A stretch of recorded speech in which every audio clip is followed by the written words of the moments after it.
And welcome to my game of the decade. This is Fellowship. This is my absolute favorite game I have played in an ungodly amount of time, and today is my Ultimate Beginner's Guide. So I'm going to go through absolutely everything this game has to offer, all the things that you need to know to get started, and just have a good time in Fellowship, because it does its best to teach you, but I will accelerate you as much as I possibly can. So, with that being said, what is Fellowship? Fellowship is a cross between World of Warcraft, ARPGs, League of Legends, and roguelikes would be the best way to put it. It's like, what if you mashed all of the good shit from all of the bad games all together into one and just made it as, like, crack addicting as humanly possible?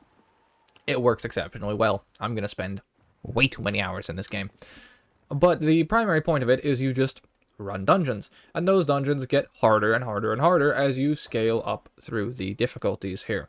So when you first load in, you'll be right here in front of the quick play table. So with this, what I would suggest you do is actually don't queue quick play whatsoever. If you want to just get comfortable, go into challenge, go into contender, and hit find game. Because there's a weird phenomenon right now where quick play will actually put you in a contender 1 or a contender 2, which are the difficulty levels that you'll go into. And if you queue it as quick play, you'll get these supplies and marks of fellowship, right? These are resources you get in game. However, if you also queue contender and challenge, you will also go into a contender 1 or a contender 2, and you'll get these resources and you'll get items. So, first tip, literally don't queue quick play. The only reason to queue this is if you want to test your character at higher gear stats, because you get immediately given 20% to all of your stats when you go into quick play, which is really nice for like getting started and figuring out how your class works and all that sort of stuff. But overall, genuinely not going to be worth it in the long run. I hope they change this. I've made multiple videos about this. Hopefully something happens at some point. So, if you want to start off, go into contender, hit find game, try and pick one that is not quite as populated, but in this case you can find games relatively fast because it is like day 2 right now, so you can find games relatively easily. It's going to get worse and worse as time goes on because, well, I mean, people will fall off the game naturally, and they will move up in the ranks as well, but they said that there are systems that allows people to like come back and do other keys, so we'll have to see how things shore up and develop. So with that being said, what I would also suggest you do is if you find any people in these contender keys that you actually are enjoying playing with, add them to your friends list. And then from here, what you can do is just invite everybody. So I friend relatively good tanks if I get the opportunity to. You guys can also feel free to friend me in-game if you want. I'll come and tank your keys or heal your keys. Right now, I only have one character done up, but as I play more and more, I will build out a full roster to tank for you guys or heal for you guys or whatever. Maybe you'll catch me in a quick play or in a low contender queue, who knows. But feel free to add me and add anyone else that you come into contact with as well. Try and run as many keys as possible with a group if you're able to, because then you can bypass the queue times. I tried to get them to add like a stacking buff of like more loot if you do 2, 3, 4 keys with each other. That'd be really nice, but unfortunately not yet. So, once you do those dungeons, you're then going to get some resources. Whether you queued quick play or you queued contender, you're going to get gold, supplies, marks of fellowship, and gear. So, what do we do with that? Well, first things first, I would suggest learning your class or learning your hero that you picked. I have hero guides for every single hero in the game, and I will be covering every single one that comes out on day 1 until the end of service of this game. So, you know, subscribe, I guess. Appreciate you. But first of all, learn the character and then kind of decide where you want to take it, because each character can be built differently. So in my case, I'm playing a multi-shot version of Alarian in which I'm stacking expertise, mostly because I only dropped expertise gear and I didn't really get any of the haste or crit that I would need for some of the other setups. So I just made something that worked given what I was given. I picked the ability that I liked using when I was doing all my keys, and then built around that as much as possible. The more keys you do, you'll see in the rewards panel up here, you will get a bunch more stuff. So this is the side for just doing dungeons. If you work your way up and get all the way to the end, which is, I believe, 16 dungeons, you will get a random eye level 90 weapon. So you can get this without going and doing any of the like higher keys. You can literally just quick play fucking 16 times, and then you get a random eye level 90 weapon. Now, random stats, so it can roll crit, it can roll expertise, it might not be perfect for the build, etc., etc. That's where the ARPG part comes in. You got to farm for better gear, or roll better gear, or that sort of stuff. Things I'll go into in this video a little bit later. Now, as you go through, you will unlock your mount after your first dungeon. You'll then unlock all your talent rows and some extra abilities for your hero as time goes on. And then as you work through the leagues, you'll also get some cosmetics, some other resources, and some more talent points. Now, one of the things to also be wary of is your talent points actually are tied to your rank as well. You can see you get talent points for clearing the Adept difficulty. You also get talent points for clearing the Champion and Paragon League. So if you want a fully done-up character with all the talent points available, you will have to actually work your way through the ladder. This is why, like I said, learn your class, pick something you like, use your resources as well as possible, and I'll explain how to go about that in just a minute here. But what I suggest you do, try and immediately aim for this eye level 90 weapon. Because what you would wind up doing otherwise is coming over here to the Quartermaster and then buying all of these like shitty resource armors. These are not particularly the greatest. I mean, it's kind of okay if you're just starting out. If you're just running quick plays, you can go and get all of the gear from these. But like I said, just run the contenders and you'll fill out these slots relatively quickly. I have like 1 or 2 pieces of 15 in here just to get it off of the 1 eye level because some slots just don't want to drop for whatever reason. But this is where you can get some of the very basic starting gear. Now you'll see down here there's also higher tiers. The reason for that is when you go through your play tab and you complete the Adept tier, you can then use your supplies to gear up other characters. So you could then buy the 75 chest piece on like Tariq, for example, because it's an account-wide unlock. So this means you can forcibly get a character to a higher tier if you want to speed through the process. Now, why would you go about doing that? You have a lot of resources in this game, but they're relatively easy. I'll explain them in just a moment. But the thing is those resources are actually acquirable from the skill tree as well, or the rewards tree as well, rather. So, the reason being is you get unstable mithril here, and then you get unstable mithril here. But this reward panel is, like I said, character specific. So if we swap heroes to Tariq, the hammer-wielding arms warrior enhancement shaman hybrid, and I click rewards, you'll see my rewards panel is completely empty, which means I can go and get the unstable mithril and resources all over again, right? And these are account-wide resources, like I just said. So as a result, what winds up happening is I can use all my supplies and my resources and all this stuff on this character if I wanted to. I can go through and I can purchase some stuff from the guy with the supplies and all that and boost things up. But I wouldn't suggest doing that. I would suggest stockpiling everything that you get until you eventually decide on what hero you're going to main. Because there's a lot of ways to very cheekily gear your character that I put in a tips video, if you want to go take a look at that, and I'll cover some of it here as well. So, other guy, cosmetics guy. And then you come over here, and this is the vendor you're going to be talking to the most, because he has daily reset boxes that you need to buy. So the Marks of Fellowship and the supplies, like I said, you will get them from doing your contender keys right here, just your standard find game, go into contender, go from there. And with that, you're going to want to buy these boxes, which will give you an unstable ingot, unstable aether, and Defender's Godstone, which are other resources you can use in other systems. But the Blacksmith Supply Box is also a very, very good one as well, which will give you material, magic essence, and 60 gold. Now, what do you use those for? You spin around and come over here, and we have access to our Craftsman and our Blacksmith.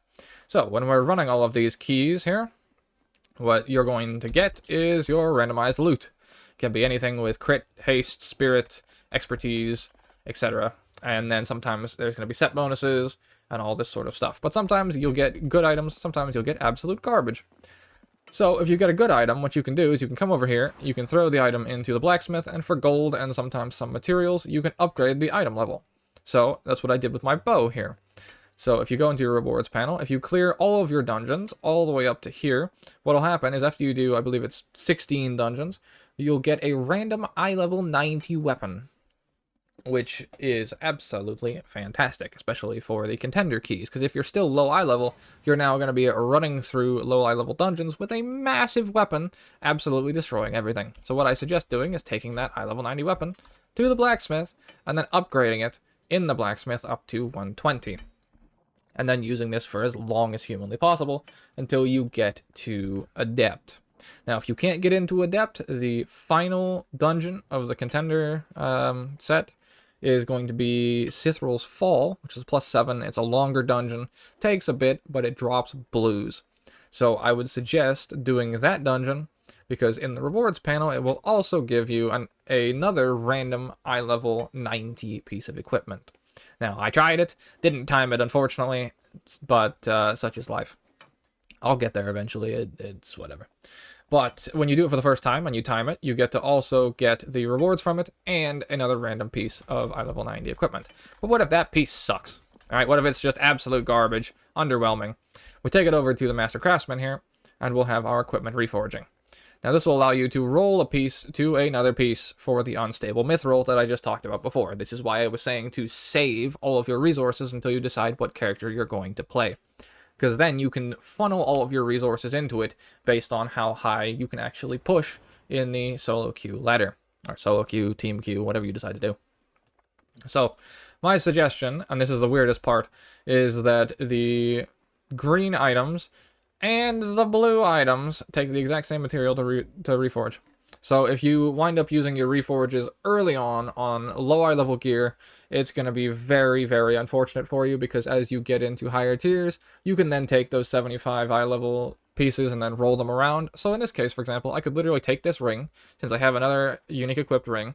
I could go and buy the materials, and then I could roll it and roll it and roll it and roll it until it hits a 75 weapon from the Sithral's Ascent, or just from the blue tier, rather. And you'll see that this is 75 with 1 of 8 upgraded, right? Whereas this is 120 with 8 out of 8 upgraded. So what I could do is then I could take that thing back to the blacksmith, and then I could just upgrade it all the way up to, you know, whatever the max eye level is for this. I think it's like 200 something. So without actually doing a dungeon, without actually timing a Sithral's Fall, I can get myself a 200 eye level weapon that will just shit on every contender key I can possibly enter by having good RNG. Now, am I going to do that? I mean, I kind of want to. Shit. Well, something happened in real life. Alright, we're good. But I could do that, actually. Do I want to? Do I do it for the video? Ah, fuck it, we ball. Why not? So, let's see what we can land, shall we? Let's reforge. Helmet. Okay. Expertise Spirit. When dipping below 20% health, you are instantly healed for 35% of your maximum health. This cannot occur. This can only occur once every 180 seconds. Okay, that's not bad. Expertise Spirit. Does that beat out what I have? It does, actually. You know, I might actually just keep that. Yeah, I think that's fine. But that's a showcase of your reforge system. You can get pretty much anything, so the chances you get a weapon are low, but if you use the imbued reforge with a higher tier material, this will actually provide 3 choices of items to choose from, which will allow you to potentially get something you want even more so. So if I'm looking for a weapon, I can go and buy the blue material, which I think is from the same vendor as well, but costs more resources, and then with that, I can try and hunt for my weapon, right? Then when you go up the tiers to, I believe it's Champion and Paragon, you can actually start to drop legendary gear.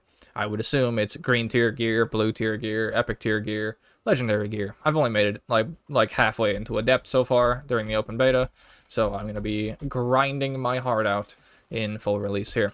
Then if you come over to the Shrine of Infusion here, you can stick your legendary and elite tier weapons in here, and then you can start to power them up, and apparently they have their own skill trees. Haven't gotten to it yet. We'll make a full video on it when I get there eventually. Then after that, there is the gem system that you'll have access to, where you can add some extra gems into your character to give you other bonuses to get more health, stamina, damage, crit chance, which will allow you to start really creating like a big endgame build based on whatever it is you want to use. There's a lot of different talents you can use in this game, a lot of different builds you can do, and then you can build the weapon skill tree and the gem tree all at the same time, plus the gear, plus the stat line, plus, you know, the gear farming and what have you, and the re-rolling and all this.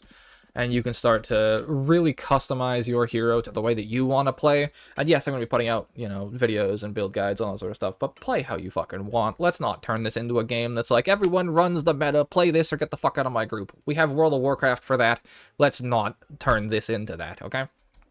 Even though I'm going to be posting builds and probably meta builds and all that shit eventually because, you know, content creator. Let's not turn this into that. We have the chance while we're here. Let's not fuck it up, shall we? And then if you get extra gear that you don't want and you need some extra resources, you can take it over to the scrapper here, and you can just scrap it for gold. And then you can take that gold and use that to upgrade your other items, like so. And that is pretty much the Fellowship experience. You come over to the little mirror over here, you can change your cosmetics. So sometimes you can put on, or you can like remove your helmet if you want here. You can remove your shoulder piece. You can also remove the cape as well. I'm hoping one day, Hamish, if you're watching, that these become like compartmentalized, where it's like, you know, X helmet, X shoulders, X gloves, and you can like mix and match with like a transmog system, like Dota 2 style. That would be fantastic. I would spend far too much money on your cosmetics if I could mix and match them all, rather than just use one specific set. But, you know, that's just how it goes.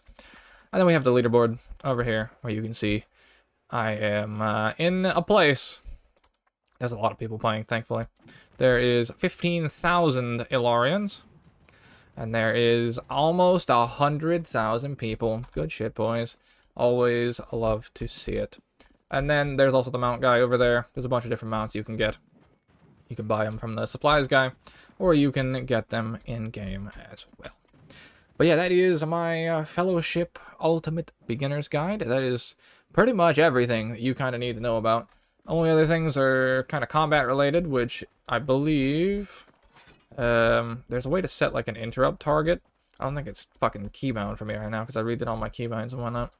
But that I would highly suggest doing. Mess around in your settings, try and get everything as correct as possible, and utilize the interrupt showcase that you can show your team of who's going to interrupt where, and that will make life a whole lot easier. If you go into any of the keys, keep an eye out for any of the spells that do very big things like Drain Life or Shattering Barrier or Runes of Detonation, I believe it is. I do have dungeon showcases as well on the channel, and I'll try and cover as many of them as I can as time goes on.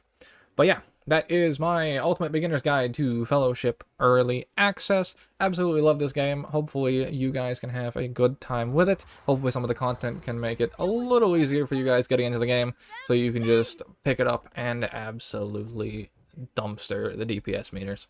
But yeah, that is going to bring us to the end of this video. Thank you guys very much for joining me. Appreciate you, and go queue some contender keys. Try and find me in some, or add me.